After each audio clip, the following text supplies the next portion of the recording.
My name is Sarah Gonzalez, and I'm Director of Graduate Programs at William S. Boyd School of Law at the University of Nevada, Las Vegas.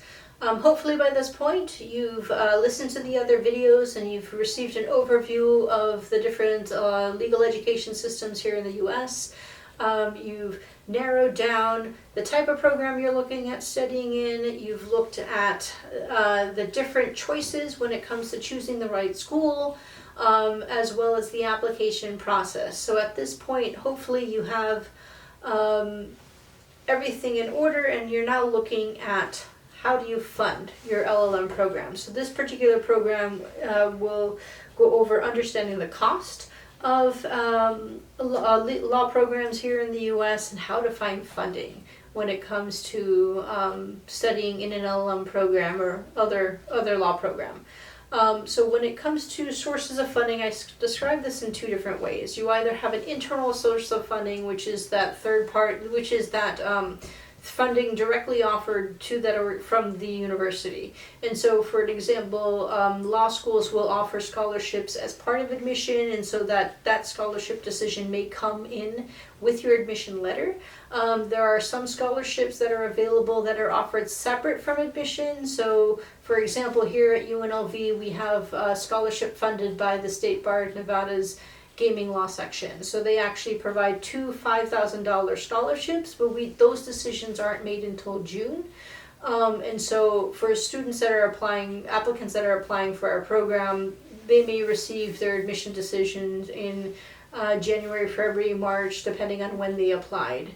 And so check with the schools that you're applying for. Some of their internal scholarships may require that you submit an essay or have additional a form required to be considered for that scholarship, so do make sure you do your research.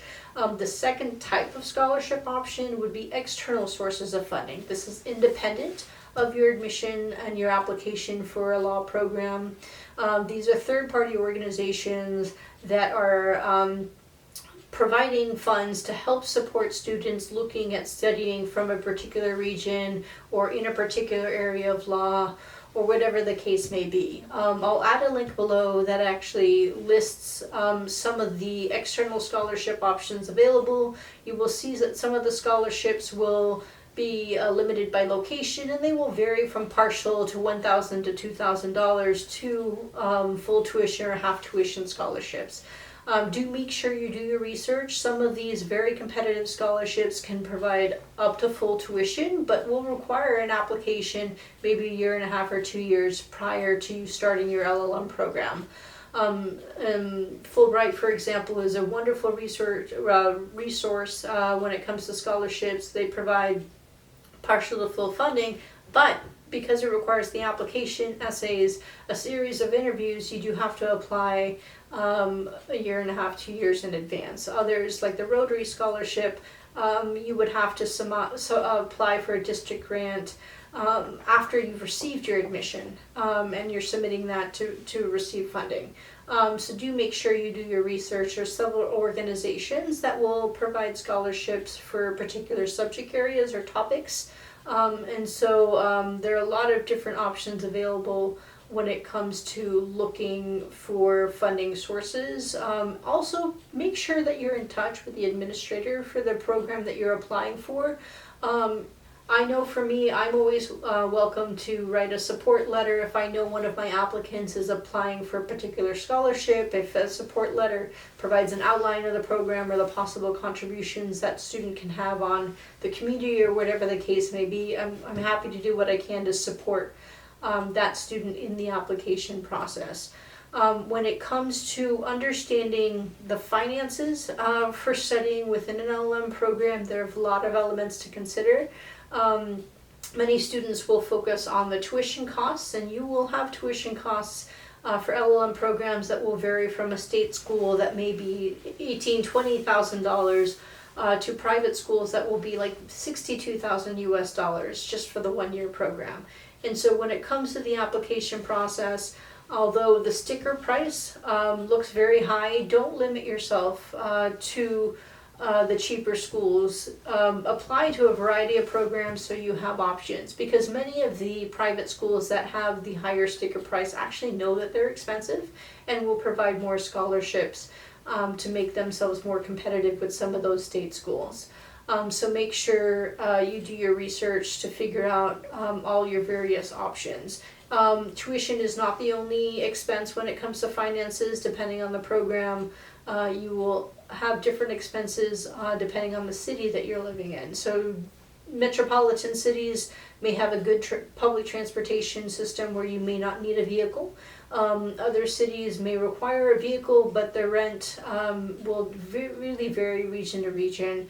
If you look at the university's website for the programs you're looking at, most universities will have a estimated cost of living expense on their website. For UNLV, it's on our tuition page where you'll get that, and then if you scroll below, you'll see an estimated cost of living expense to get a better sense of what it would cost to live in the particular region. So living in a big city like Los Angeles, you may pay a higher rent for an apartment that will vary from maybe $2,000 per month to here in Vegas, you can probably find one bedroom for maybe $800-900 per month. Or in other regions of Middle America, you could find it for even cheaper. So cost of living will vary city to city. So you want to make sure you do your research. There's apartment rental company websites that you can look at just to get a sense of what the rates are for that particular region. Depending on where you're living, there might be housing available on campus. That can be very convenient when it comes to not needing transportation. You should be able to walk to class and do everything required for that academic program while living on campus. You'll also have the opportunity to be very social with people that live in that same complex, or if you're in a situation where you're having a roommate on campus, it may be a good opportunity to really get the American university experience by finding something on campus. Not all law programs will have housing available on campus, so that's one of the elements you do want to look at. Also, living on campus sometimes can be cheaper than living off campus, sometimes can be similar price, or sometimes can be more expensive. So you do want to make sure you do your comparison analysis to figure out what's going to fit within your budget and what you can afford.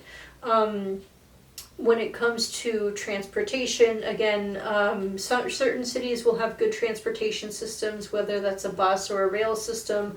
Others, it may be a bit more of a commuter city where it's easier to travel with a car and a vehicle than it is to use public transportation. You will want to look at that element when it comes to purchasing a car. You can get a car for a couple $1,000s if it's a used vehicle, or what I've had students do in the past is actually go to a dealership and negotiate for a car, and then as part of the car negotiation process, they negotiate a buyback price, where in a year when they're leaving, they have negotiated that they will sell the car back to them for an XYZ price. And so some dealerships are open to that. So you'll want to look at your options when it comes to getting a vehicle. In addition to the purchase of a car, you will also have to look at car insurance. And car insurance will vary city to city, so you will want to make sure you do your research on the cost for that.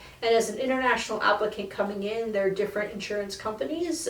Some insurance companies will recognize your international driving record and will provide a competitive rate. Other companies will not. And so they consider you as a new driver, which has a higher rate. So you do want to make sure you do your research, and hopefully, depending on the program you're applying for, some of the administrators for that program can help talk you through your different options. Most of the universities will offer a cost of living estimate on their website. So when it comes to understanding the cost for books, for transportation, for housing, you should be able to look on that website to be able to have a better understanding of what the overall costs would be to attend that particular institution.